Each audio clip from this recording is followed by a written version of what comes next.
Welcome everybody to today's SIMPTE Education webcast.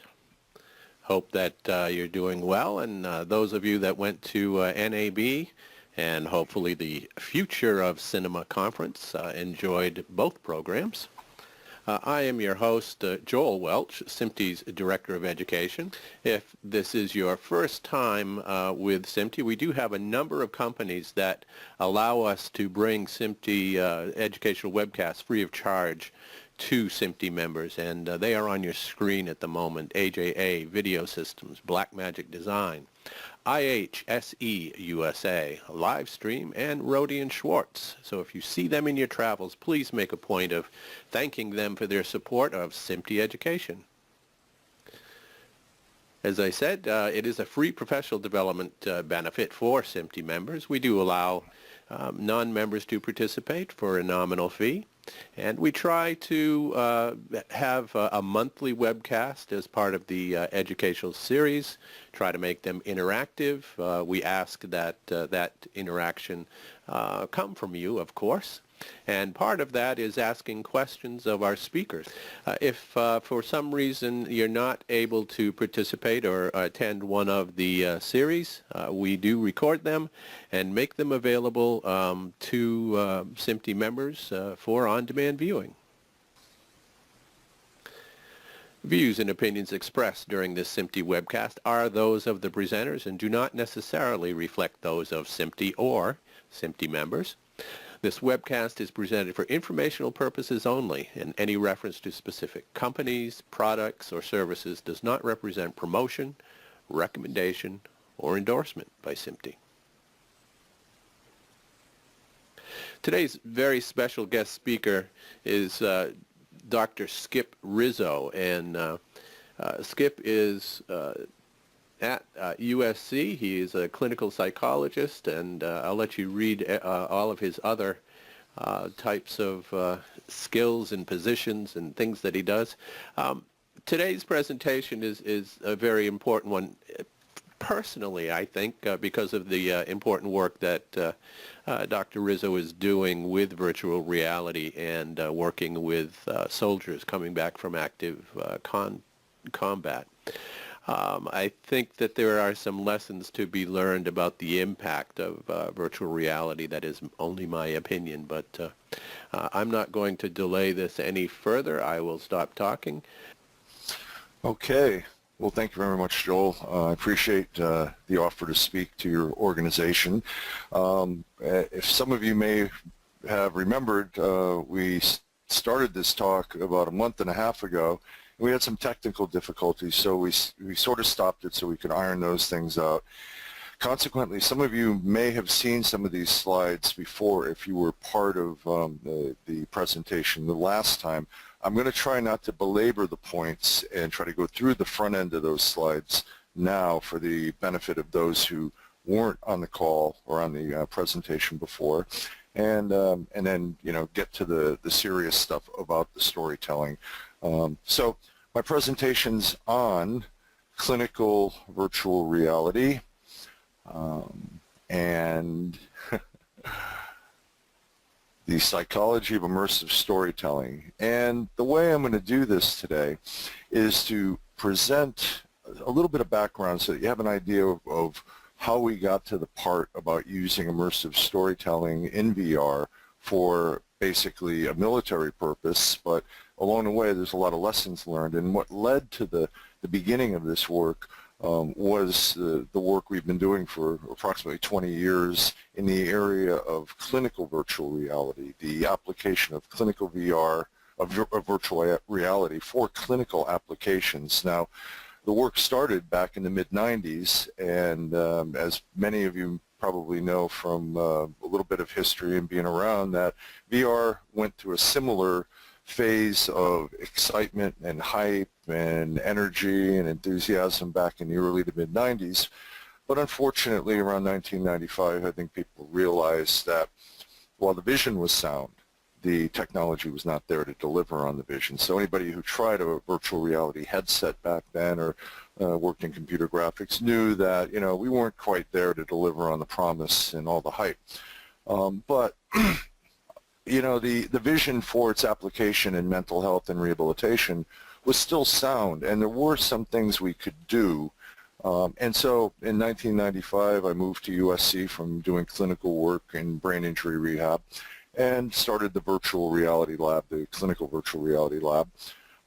And even though it was a bit of a fight and a struggle and equipment was really poor and people had puzzled looks when I would talk about what I do, because it was, you know, sort of a novel area, you know, we kept at it and gradually built up a program, and you'll see some of that. And that's led to where we are today, where I'm happy to say the technology has caught up with the vision. So what I'm going to cover today is a quick introduction to VR, talk about the early psychological treatment applications, particularly with PTSD, and some talk about anxiety disorders, and then lead into our resilience project that uses interactive, immersive virtual reality narratives to teach cognitive coping skills, stress management skills to service members before they go into combat, with the aim to ultimately reduce PTSD on the back end by doing a better job on the front end, preparing people for the psychological and emotional challenges of war. And time dependent, I'll have a section on the future of VR.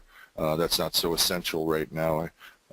So let's get to the meat of it right now.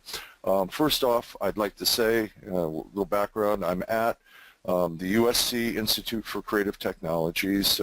We get significant funding through the Army. We're actually an Army UARP, a University-affiliated research center, but we're all part of USC, and in that building right there, you've got people from the military, you've got academics, and you've got a lot of Hollywood folks involved, because the Army wanted the center to be this integration of disciplines and talents, and to focus on the development of VR and interactive technologies for military purposes. So in some sense, we're the unholy alliance between Hollywood, the military, and academia. Most of us are professors at USC, but we primarily work in this building designing these kinds of simulations. And over the years, as I said, we're called the MedVR Lab now. Our director thought medical virtual reality had more cachet than clinical virtual reality. But whatever we call it, this is what we do. We address psychological, cognitive, motor functioning in people, a diverse set of projects, and also the use of virtual humans for clinical applications. Now, what I'll show is just a couple of teaser video clips to show you a little bit of what that looks like. What you'll see next is a virtual Iraq and Afghanistan scenario that we use to conduct exposure therapy with service members that have that are experiencing post-traumatic stress, and it's an evidence-based treatment, and here we go. This is what a user would see in a virtual reality head-mounted display, and they would navigate through this environment. You'll see much more of this later, so we're going to move forward. A few years back, this is what this looked like 5 years ago. You have 1 minute to identify 2 targets. So you can see the advance in graphics, certainly.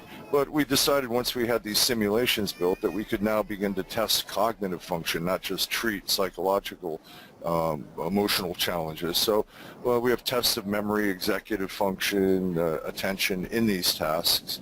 We also have done non-military work, of course. This is some early work from actually the late 90s, looking at mental rotation and visual spatial skills. This is a virtual classroom. What you're seeing is what a child sees when they're wearing the head-mounted display and turning their head, looking around. And it's a test for attention deficit hyperactivity disorder. The child has to pay attention to the stimuli on the board, but meanwhile, you got distractions. You just saw a paper airplane being thrown. The little girl turns her head to the left, and there's a bus going by or a car will go by. And basically, it's a controlled stimulus environment for measuring attention under realistic conditions with kids in this diagnostic condition.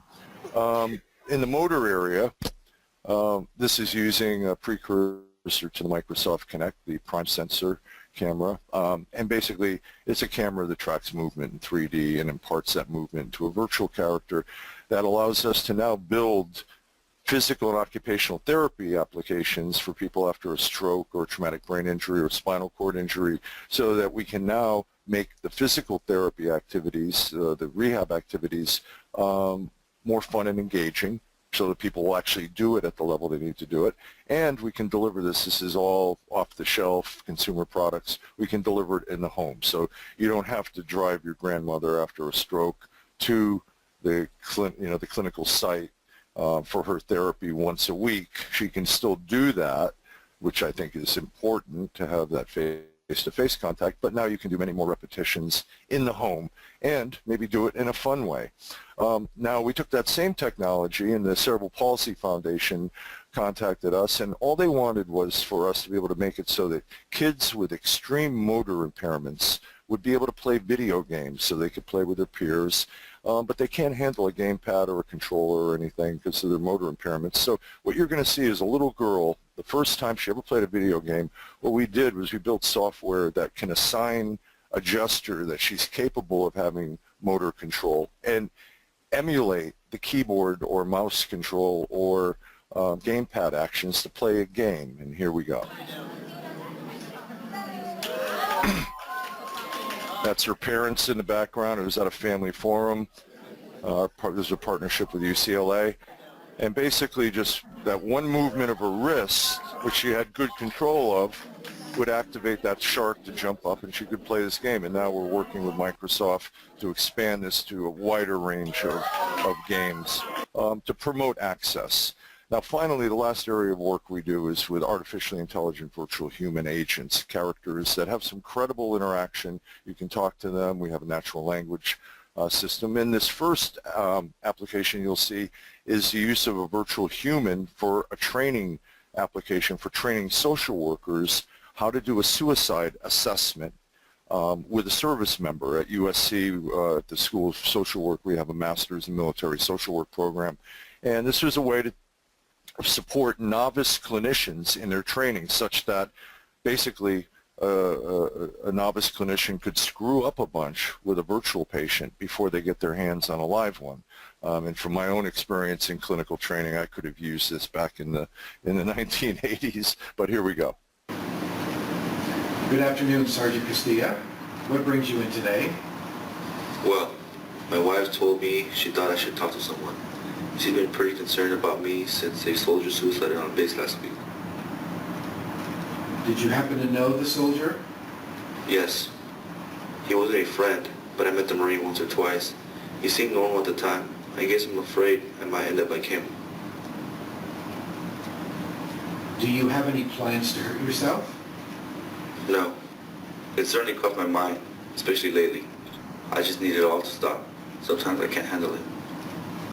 Okay, so taking that same perspective and putting it on an online application, this is a project we call SimCoach, and this was designed so that service members, veterans, family of them could also go online and find out about PTSD, find out about traumatic brain injury, other conditions of war in a private and anonymous fashion. People that were hesitant to go seek help with a live provider could go online and interact with this guy and get information about PTSD, do some light self-assessment, get a summary of where they stand, so to speak, in a private way, and get information about where they could seek help. And it would also be somewhat persuasive to try to get the person to realize that, yes, there is help out there and you can get better. I'll just let him introduce himself very briefly here.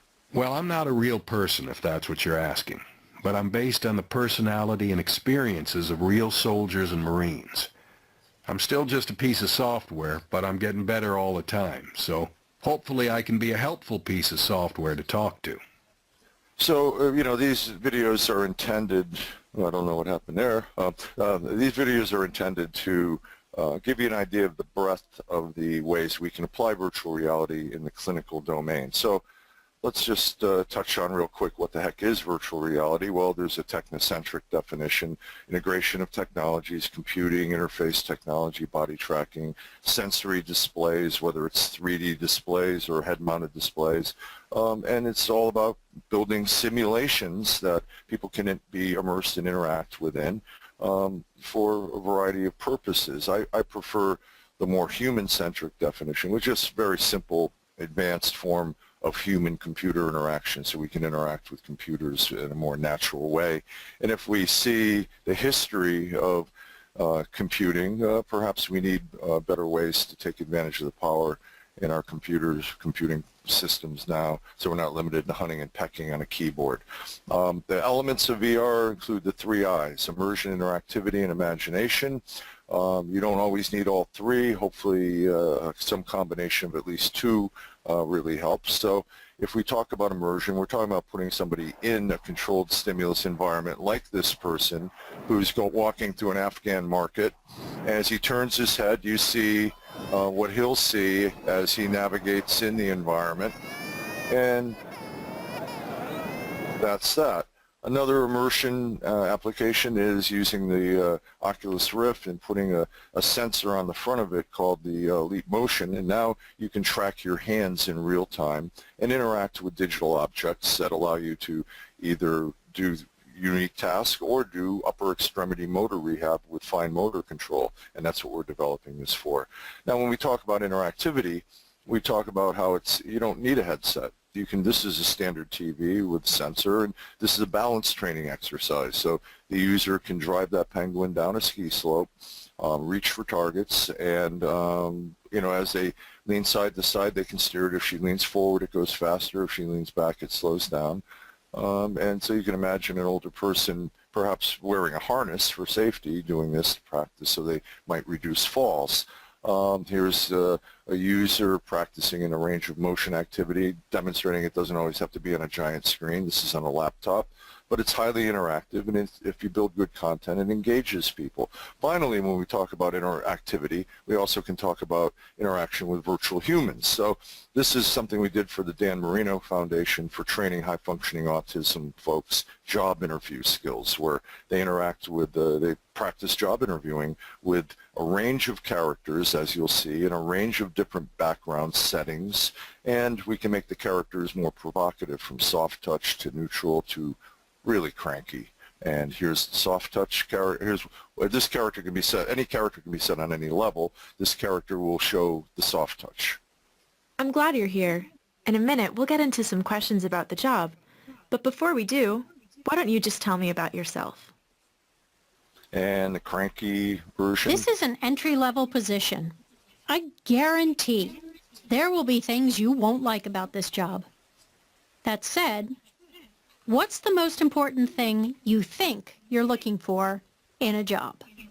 So this has now been quite successful, and is being, we just got funded by Google to make it sort of an open source platform so that it can be used by people with special needs. But also we're testing it now with variations for service members and veterans that have left the military.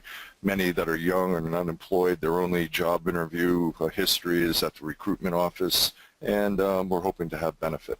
I think Myron Kruger, one of the early godfathers, got it right in the inaugural issue of the journal Presence. We're using VR not just to automate paradigms of the past, but to create new ones for the future, and get people up and moving around and interactive, not planted in front of their computers. The best metaphor for mental health rehab in these areas, medicine, is aviation simulation. So just as an aircraft simulator can test and train piloting abilities, we can test, train, treat, and teach psych, cognitive, and motor function. And if you're a student of psychology, you'll recognize the ultimate Skinner box, a controlled stimulus environment for doing human research. But it started with rat research. Since 1994, when VR first got its clinical traction addressing simple phobias, it's expanded to this short list of clinical conditions where it's shown real value as a treatment or a measurement or a scientific research tool addressing those areas. So I'm going to focus briefly on exposure therapy for psychological treatment. And basically the premise here is you take people that have irrational fears, phobias, and you help them to confront their fears over time, and eventually when they learn that that fear no longer really has real danger, it doesn't signal danger, it's, it's an irrational fear, fear flying, for example, if you look at it, honestly, 200 planes would have to fall out of the sky every day to equal the number of motor vehicle accidents and deaths. So, it's not really a dangerous endeavor to fly, but people are quite anxious, or fear of heights, or fear of public speaking, social phobia, things like that. So in VR, what we could do back in 1997. If you had claustrophobia, they could put you in this room, close the door on you, and gradually move the wall in on you. And they had a variety of these types of environments, elevators and other provocative environments. And they found good results showing that people got over their fears by confronting it in the VR world, even though it was graphically impoverished. Now, fear of heights was a big one. There was a lot of research done, and the research basically showed that people that went through these scenarios, they had better clinical outcomes in the traditional format, which relied on imagination and guided imagery alone. And so when we look at it back from 1994, you see it was very primitive. The graphics really sucked. Nobody would mistake that for the real world. But if you were phobic, your heart would start racing on this bridge. We found that it didn't have to be an exact replica of reality for it to have a clinical effect. So here's an example for fear of heights. You'll never mistake that for the glass elevator at the Marriott Hotel in Atlanta, but it was modeled after that. And here we have somebody you may know experiencing it. So I think we've got a virtual drunk. That's from right here. Here we go. That's pretty fast. Whoa! Whoa! Look at that! Wow! Oh, that's great. You want to dangle your foot over the edge? How does that feel? Feels pretty good. With the price of computing power coming down fast, it won't be long until virtual reality systems could be cheap enough for every therapist to have one in their office. And it will become even harder to tell where the virtual world ends and the real one begins. Whoa! Whoa! Oh, wait a minute. You know, that is really something. I had my eye on the floor, and the floor really came up at me. Was the motion? Don't do this at home, kids. Well, that was 1995 for Scientific American Frontiers, the TV show, and Alan might have been hamming it up a little bit, but you could see the effect. Even though you never mistake it for the real world, it did have an impact on people. Now, fortunately, the slide's a little messed up here, but there are companies that produce this now. A number of them have emerged, and the graphics have gotten better. It's more credible, and people have developed a wide range of phobia applications and addictive behavior training, helping people to resist drug urges when they're in virtual environments, and hopefully that transfers to the real world. As I mentioned, the research, our group and another group reviewed all the literature in the area back in 2008, and both published in the same year, coming to the same conclusion. VR outperformed traditional imagination-only exposure therapy and was as good as doing it in the real world if you could take your patient to these places and actually kind of push them along. Now, applying this to PTSD is, in some circles viewed as an extreme form of an anxiety disorder like a phobia, where the stimuli of the environment are typically avoided, the environment you were traumatized by. It raises a lot of anxiety and so forth. And we know we have a significant problem that we've been trying to face over the years with service members coming back with PTSD. And if you look at some of the VA data, significant mental health problems from these conflicts in Iraq and Afghanistan. So we expand now from the simple phobias to treating PTSD by doing this. BraveMind is a form of virtual reality exposure therapy that combines video game-based simulations with one of the most widely used evidence-based therapies. Making use of the University of Southern California Institute for Creative Technologies' expertise in immersive technologies and emotional storytelling, BraveMind is a treatment option with appeal for today's digital generation. BraveMind gradually recreates trauma-relevant scenarios that clinicians can use to help patients confront and process difficult memories in a safe and supportive environment.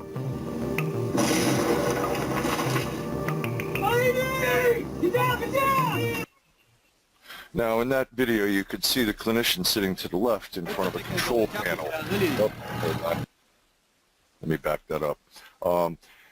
And basically, we have 14 different worlds. You can put a user in a world that's relevant to what they experienced in war, and the clinician can control everything in that world, the time of day, lighting, sound effects, explosions, anywhere, and we can replicate the experience in a graduated fashion and help the patient go through it. Admittedly, you're probably hearing this and saying, why the hell would you do that? Why would you torture somebody like that? Well, my answer always is because the science shows that confronting the trauma in a safe, supportive environment and doing it at a gradual pace that the patient can handle is effective in reducing PTSD symptoms. Admittedly, it's hard medicine for a hard problem, but we can get that emotional engagement in these people that is needed. Here's a little bit more of it. Okay.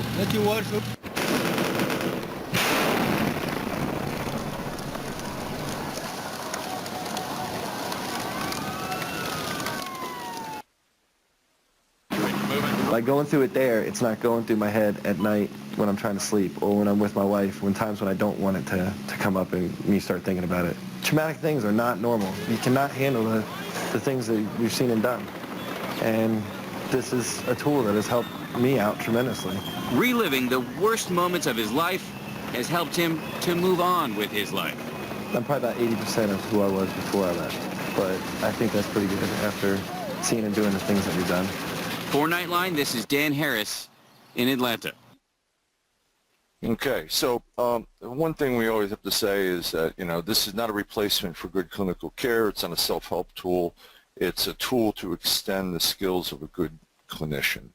And that's a big issue. A lot of times clinicians get finicky, like when you bring technology into the mix, like you're going to put a wall between them and the patient. Quite the opposite happens here.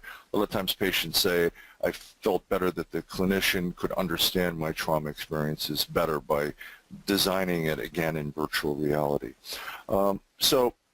Again, technology doesn't fix anyone, simply a tool for extending the skills of a well-trained clinician. And we use this clinician interface that allows clinicians to update everything. Now, just real quick, I don't want to bore you with too much data, but this quick study that we did, the first 20 people to go through the system, they're average age 28, 8 years in the military, multiple deployments. They had tried some form of treatment previously with no benefit. And here are the outcomes from that. This is the PTSD symptoms before treatment, that's the red. After treatment, that's the yellow. And 3-month follow-up, you saw continued gains as they had shown improvement. And basically, to put a finer point on it, this is that same data but individualized. 16 no longer met PTSD criteria at the end of treatment. 4 were not successful. So good clinical outcomes.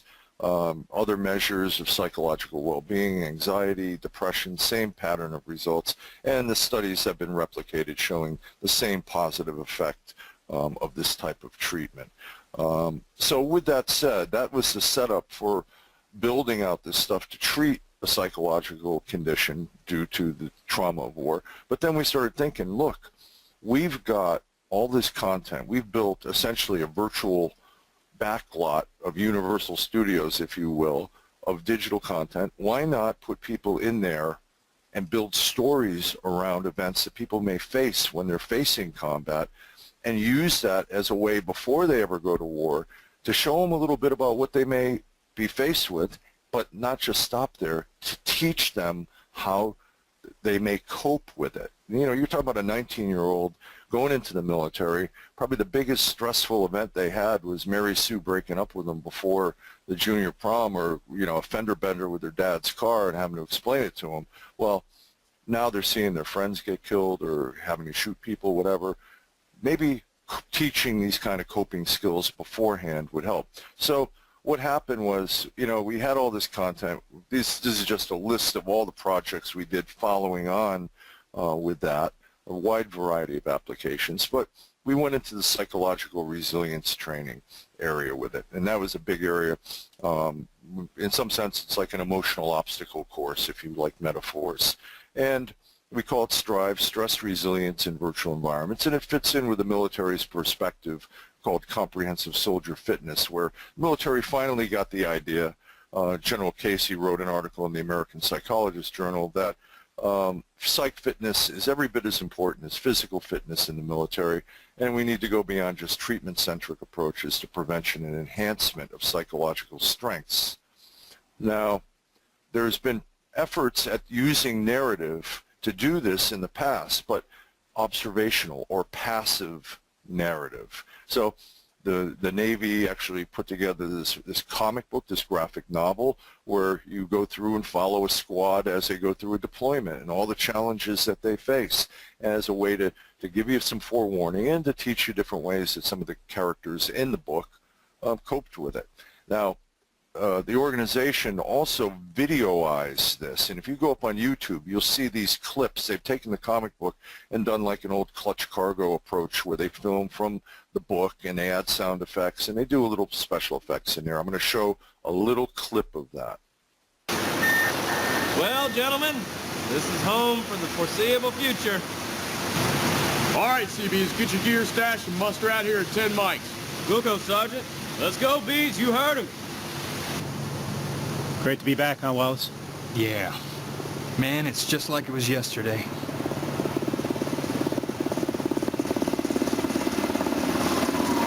Incoming! Hit the deck!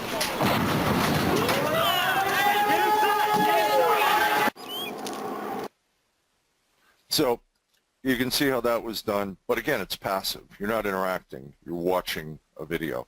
The next one is the same kind of approach, but done at a higher level with computer graphics and VR. But again, it's simply using graphics to tell a story instead of filming real people. After sweeping the road and finding no IEDs for over a click, the squad leader put his men in a tactical column on the road and headed back to the COP.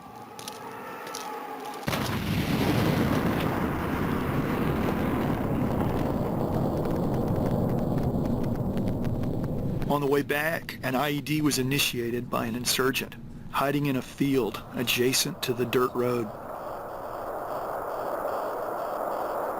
One Marine was killed, 5 Marines and an interpreter were wounded.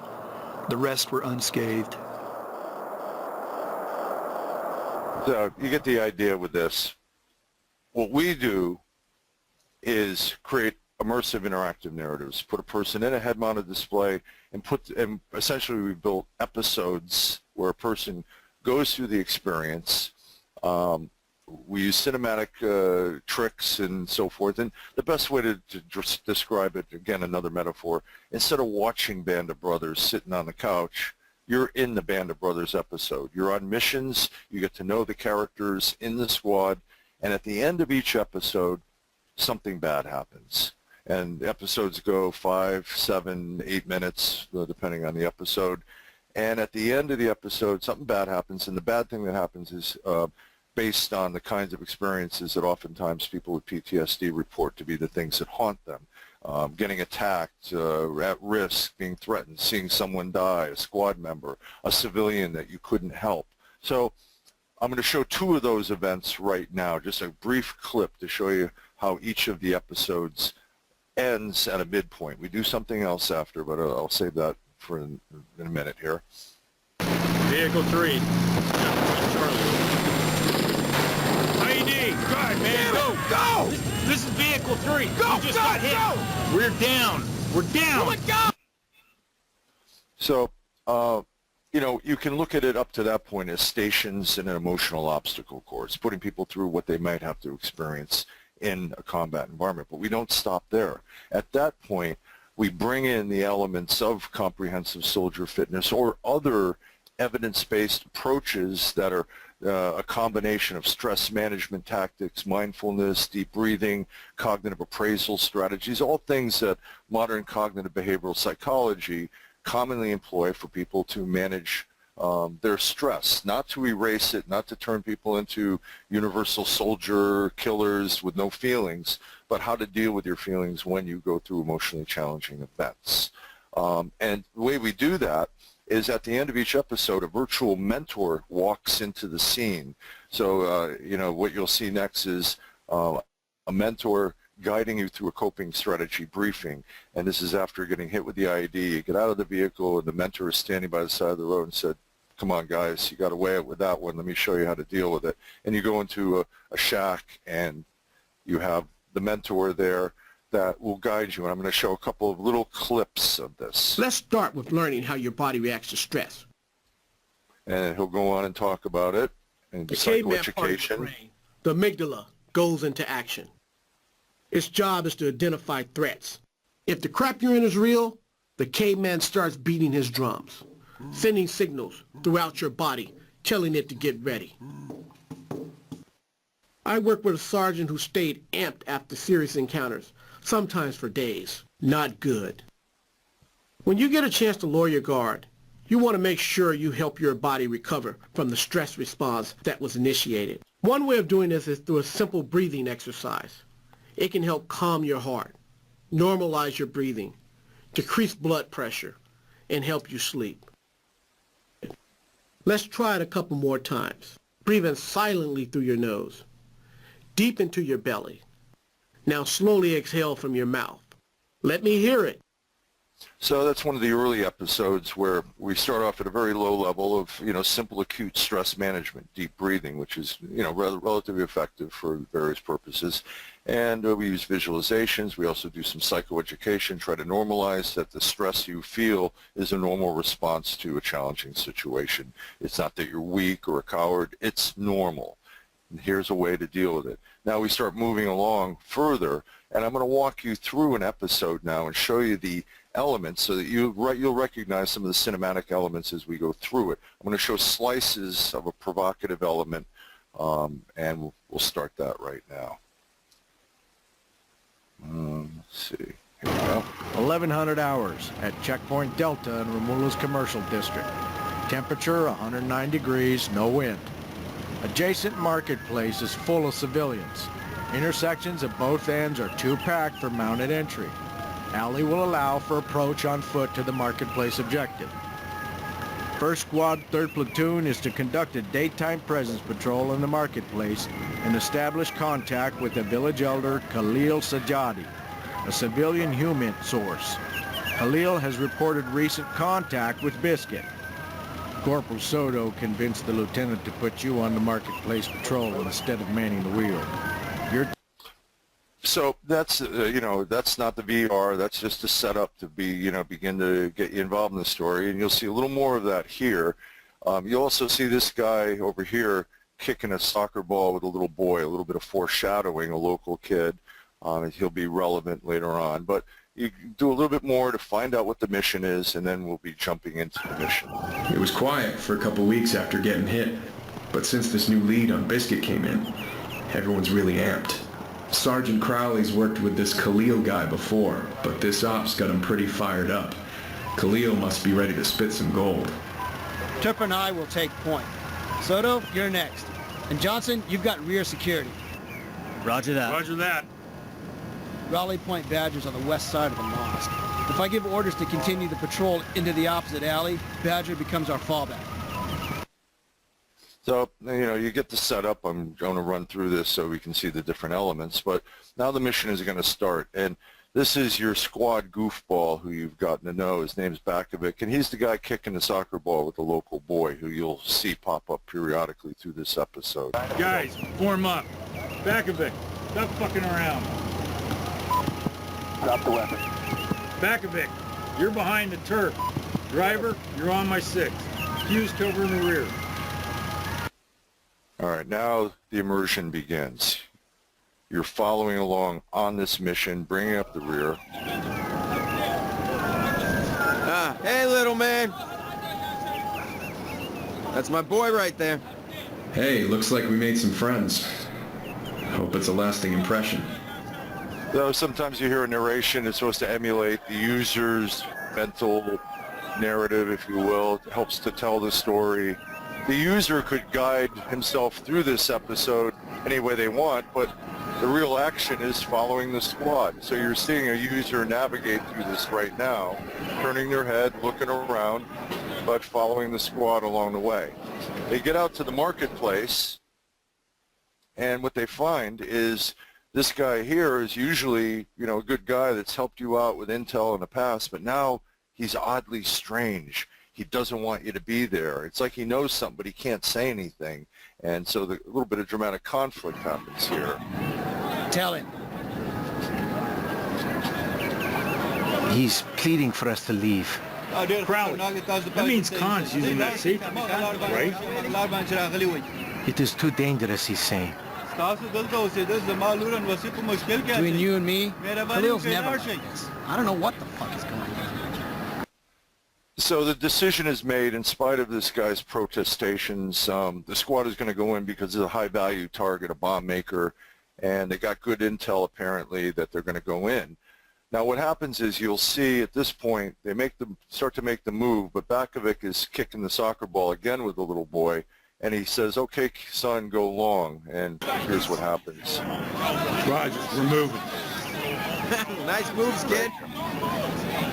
All right, go long. There we go. Damn. Sorry, little man. All right, stack it up. We're pushing. Well, you can see what the outcome was, that, and you'll see this in the montage that follows, so that people know if they somehow missed it. Most people don't because they follow where all the action is. But we do a montage to review what happened, and basically the village elder was trying to prevent this from happening. He knew the alley was rigged, but he couldn't say anything because there might have been people in the crowd that were part of the bomb maker's team.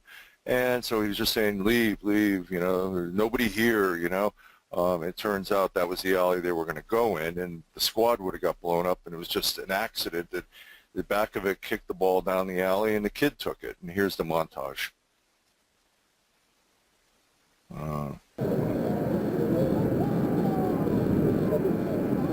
Oh, shit. Khalil was trying to save us.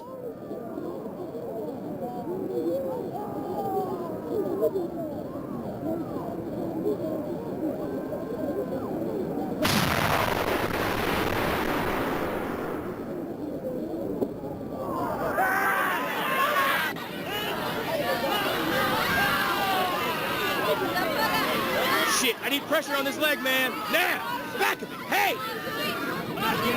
Calm her down. Tell her we're going to do everything we possibly can. Tell her! So you see at some point we've actually fixed the headset and we moved the user close to the action, and then we open it up. So now they're in the midst of the chaos with the screaming mother, the child dying, and so forth.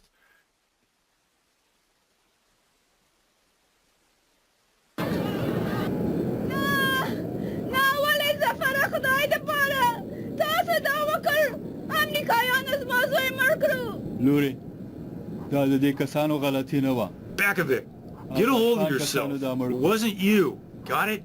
Let it go. Shit was for us. Hey, we got work to do. Can't be older than my little brother, man. What the fuck am I doing?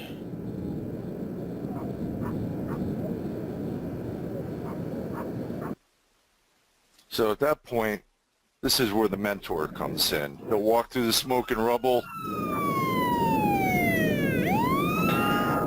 A kid dying is something you're not supposed to get used to. But you can manage it. Let's have a talk. So he walks over to this board that appears on the side of the wall, right in the context where everything has happened, and he'll spend a couple of minutes talking about what just happened, and the mother will be weeping in the background a little bit. You'll hear that. And he'll go on through this. Talk, you learn that the caveman part of your brain, the amygdala, sets off an alarm in your body when shit goes down, so you can get ready to deal with it. This is a normal response to emotionally stressful events and is important to human survival. Without it, humans may not have survived long enough to evolve to where we're at today. However, that's the alarm. The part of your brain for coping is the prefrontal cortex. It's like the brain within your brain. It's the part that defines our humanity, where your more complex thinking and decision-making happens. It's up to you to practice these techniques and avoid the mental pitfalls that can make things worse. With practice and determination, your boss will put the cavemen in their place, keeping your brain on point, even in the most messed up situations. So I'm jumping through some of this because it goes on for, that particular mentor session goes on for 10 minutes, going through very complex rational restructuring, cognitive distortion, a whole variety of cognitive behavioral approaches for reconceptualizing events that happen in the world that might affect emotional responding. Now, I don't have time because I want to get to the final points here, but we also built we built 6 of these episodes. The vision, we have a script for 30 of them to go through a full deployment. Unfortunately, funding minimized it to 6 good episodes, but we're hoping to continue to evolve this and now move this into a wearable headset that is very low cost so all service members can go through these trainings, the Samsung Gear VR, for example, that runs off a mobile phone. So I won't show you the death and dying and grieving episodes here. Let me just jump through this. There's a lot to be learned from the experience. Anyway, along the way, we look at biomarkers, blood biomarkers, psychophysiological reactions, heart rate, skin conductance, respiration, all with the goal not only of using this as a training tool, but also studying stress responding in people when they're going through the VR. So we might be able to get a window into who might be particularly vulnerable to these things if we can find patterns of emotional responding in these simulations that are reflected in psychophysiological or blood biomarker elements. And these are the episodes so far. I expect we will get funded, hopefully, to do this, because the military really is focused on this. And we'll skip through this fancy slide, the elements. So, final couple of slides on this. Telling stories in VR. This little image here is the classic rendering of the first movie that had people jumping out of their seats in the theater. It was a train arriving at a station, and people didn't know what the heck, they thought the train was going to actually come out of the screen or something.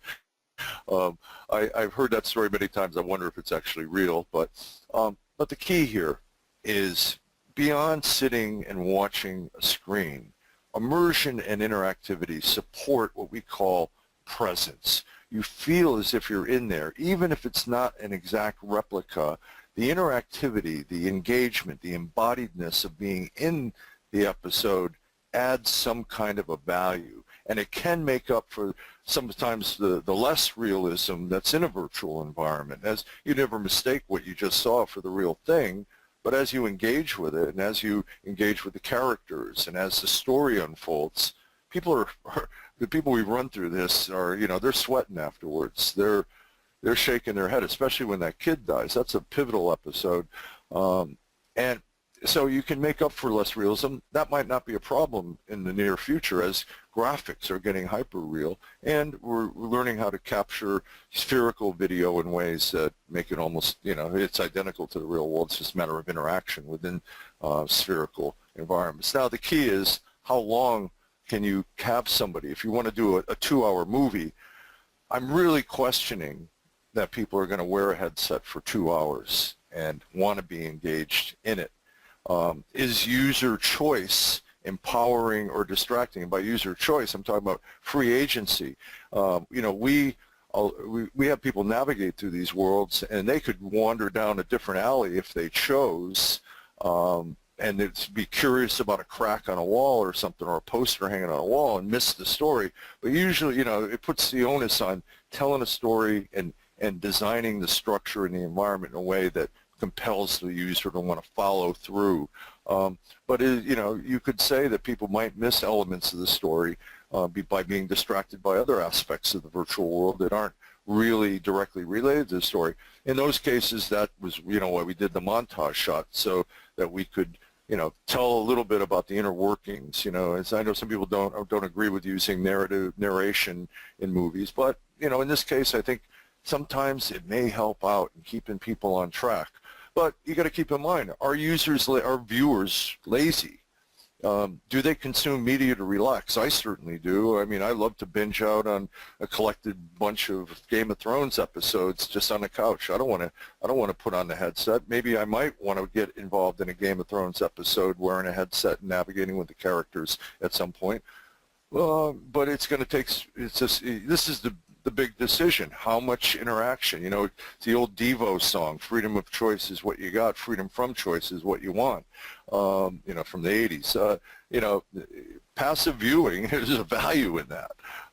But, are there activities that make interaction in the story relevant? But no matter what, a bad story still sucks, whether it's in VR or it's on a screen. I've just seen a couple of movies that actually have bad stories. I don't want to say anything about Superman versus Batman, but anyway, I'll leave it at that. It's my own personal view. So just to show you, this was the video. This is the movie that had people jumping out of their seats. I don't get it, but it must have been such a novel technology back then, that people thought that train was going to come out of the screen and run them over. Anyway, what about human, let's back that up, what about human, virtual human characters? What role can they serve? Are they guides? Are they pathfinders? You got to follow someone. Are they leaders? Are they buddies that you set up the story where the character may say, hey, stick with me, or you're somehow cued to follow this character because the character is going to automatically go to where the action is, where the story is being told, or be a conduit for some of the story by way of an interaction. Can we enhance that with AI? Can we improve, and we can, certainly. I mean, you've seen earlier stuff I showed about the artificially intelligent characters that have natural language processing. You can have conversations with them. I predict that will be part of the future. You'll be able to stop the story and start asking questions, or you'll be able to have the story be in such a fashion that you engage with the character as part of the story. At times, free agency, maybe you shift it to fixed agency like we did with the montage shots or other shots within our immersive narrative where, you hope that people are going to follow the story, but just in case, you're going to fix that headset at a strategic moment. So even if they turn their head, it's not going to do anything. They're not going to be looking around. They're going to be seeing the element that you're targeting. So shifting from free agency to fixed agency may be a useful tactic. Montage shots, again, to recap events, I think that's useful. Again, are people going to wear a headset for 2 hours, or do you want to make digestible episodes that people can look at in a serial fashion, 15 minutes and, a cliffhanger, and if they, they want to go have another go, then they watch the next part of it and go to the next cliffhanger, a dramatic point or whatever.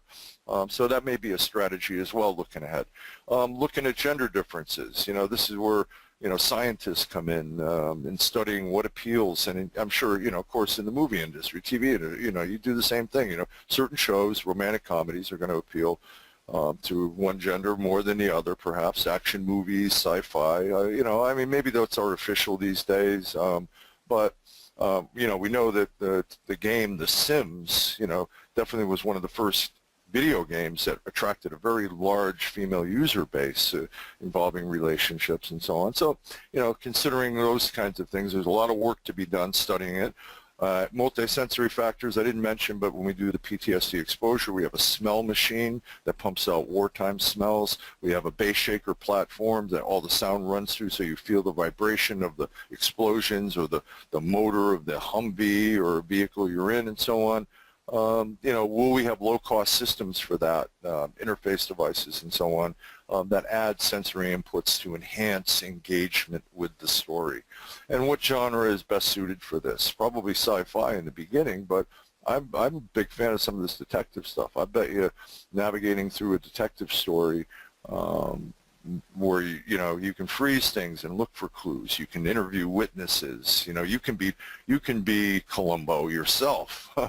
Drama, of course, but this is still yet to be seen. This is Model T time. This is Lumiere Brothers, train engine coming through the screen time. A lot of interesting stuff. So, with that said, Joel, do you want me to stop there and entertain questions, or do you want me to fly through the future? We are at a point where we should probably ask some questions, okay. We do have a couple in the queue, and I'm going to switch back to your photo here so people know who they're talking to. Yeah, it was me 10 years ago. I don't quite look like that anymore.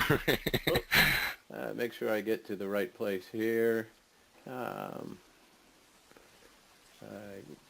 Sorry about this. Don't mean to ruin the moment.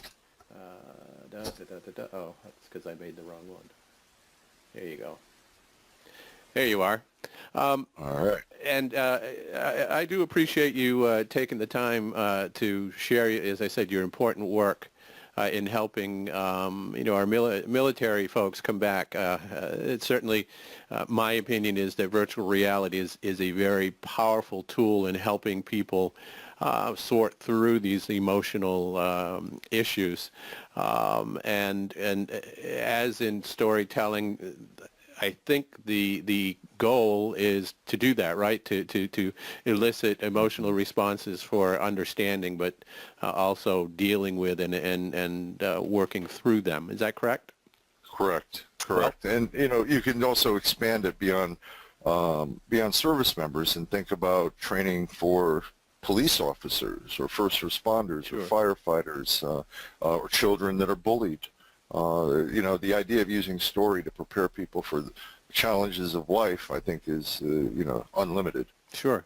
Now, our guest Scott, I think the biggest lesson that I learned, and I think it sounds like Scott took this away from it as well. He says, watching this presentation, it occurs to me that the inverse of the benefit is also possible. Poor use of the tech could induce PTSD, and he wants to know what your thoughts are. Yes, and that's a good question. It's an important question, and basically, I had that slide about how this isn't self-help and it's not a replacement for a clinician, and that's really true with this stuff. It's an emotionally evocative technology and experience, and if in the wrong hands, could potentially re-traumatize someone or enhance that effect. So we're very careful. People go through intensive training, clinicians go through intensive training just to do the traditional therapy, which is imagination alone. On top of it, when they want to do VR, they have to go through another set of training. And one of the key elements is monitoring the patient's status. So, a lot of cases we're using heart rate and skin conductance measures as a way to monitor, but the therapist is engaged with the patient's experience and doesn't push the patient past a level that they can handle. Sure. It starts off very graduated. I mean, it's like watching grass grow. I mean, I was showing off all the different features in those simulations, but, the patient may be sitting in the Humvee by the side of the road in a very quiet area for the first session, just talking about their experience. And, it's not passive. The patient is talking about, when I was in Afghanistan, it was like this at some points, and I was always anxious, but sometimes there were good times. And, and only when the patient is ready do you say, okay, let's turn on the engine. You want to go off on the road. And you go through it. And we don't show any blood and guts, and we have those features available with the blood and guts in the treatment. But clinicians don't find they really need to bring that into the mix. You don't need to habituate somebody to something. They should have a natural reaction to blood and guts. Sure. But combat medics, it's more relevant. We do have that feature that you can activate. But it's an important question. This is not self-help. This is not in the hands of, a poorly trained clinician. Now turning back to the entertainment industry, and Dino, I think, comes to the same conclusion. He asked the question, do you see any negative effects? And I think you just answered that. But not only in the treatment of these kinds of issues and things, but imagine a theater equipped with virtual reality headsets, and I'm not saying virtual reality is a bad thing, but I just recently saw content that was shown 4K, 3D, 120 frames per eye, and it was real. You were talking to people, and in a virtual world that is immersive, such as you've described, someone in a theater who is not going to go into battle but is there for entertainment. Sure. I'm imagining that some of the horror films, for instance, could cause problems. I mean, this is what the field has to sort out. How much do you want to push people and engage them? There are people that love horror films. They love that experience. Think about when you were at a drive-in in the late 50s or early 60s, and they'd have run trailers for horror movies, and some of the narrative involved in the trailers was you will not be able to turn the lights off, things like that. I'm a fan of those old trailers, not the movies, but the trailers, but that was the mission. Now can we do that mission so much better? That are we gonna really freak people out? Are we going to induce PTSD? Do we have to have some ethics. Certainly, you know, people are going to be thoughtful about this. You know, if you're freaking people out, that might not be a good thing for drawing more people to the box office, but then again, maybe it would be. It really does depend. Jaws, you know, people are afraid to go in the water, you know, even though a shark bite, come on, that's so rare. I still look, Skip. Me too. I have this thing about snapping turtles in lakes.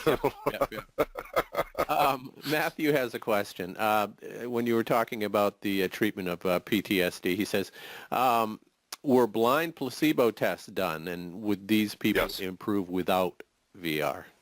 Yes. So thus far, yeah, and I showed some quick and dirty, fast ones, but I didn't want to bury you guys with too much of the science. But the highest level of scientific evidence is the randomized controlled trial, where you randomly assign people to an active treatment that's already established and see if your treatment is as good or better. And in the small randomized controlled trials that have been done, I'm talking about 20, 30, 40 people, the VR has been shown to be as good and in many cases better than the imaginal exposure alone. There is one instance where it was just as good, and that was a trial with about 150 people. And, you know, my view, you know, I've seen cases where people have gone through traditional imaginal exposure and other treatments with no clinical benefit, but they come into this, and for whatever reason, that person does see, you know, a positive, meaningful clinical outcome in this. So I'm not so much about it being a horse race about can we beat. I mean, I'd like to be able to beat what's already established as evidence-based, but if it's just as good, then we have another form of evidence-based care that may appeal to certain people. Number one, it may draw in digital generation service members. They might think they're getting a free ride. Oh, I'll get to treat my PTSD in VR. That'll be fun. They, you know, rude awakening when they find out they're going to be pushed to confront and process difficult things. But can we draw people in? And maybe there are just some people, as we all know, where everybody's different, that this type of engagement is what really gets them in the game. You know, that doing it in imagination, not everybody is a good imager. Avoidance of bad memories and going to places that remind you of the trauma are the symptoms of PTSD, one of the cardinal symptoms. You know, so, you know, as long as we're as good as the best evidence-based approach, which we've documented a number of times now and gone beyond it, then I think it's a viable alternative. And I want to mention, you know, that now AMD and Dell and I believe Valve is putting together a project called Project Phoenix, where they're willing to donate 150 systems to any VA or medical center that will treat veterans with this software. We give the software away. We're not trying to make money on this. We're scientists. Although I do see a market for trauma in the civilian sector as a potential business.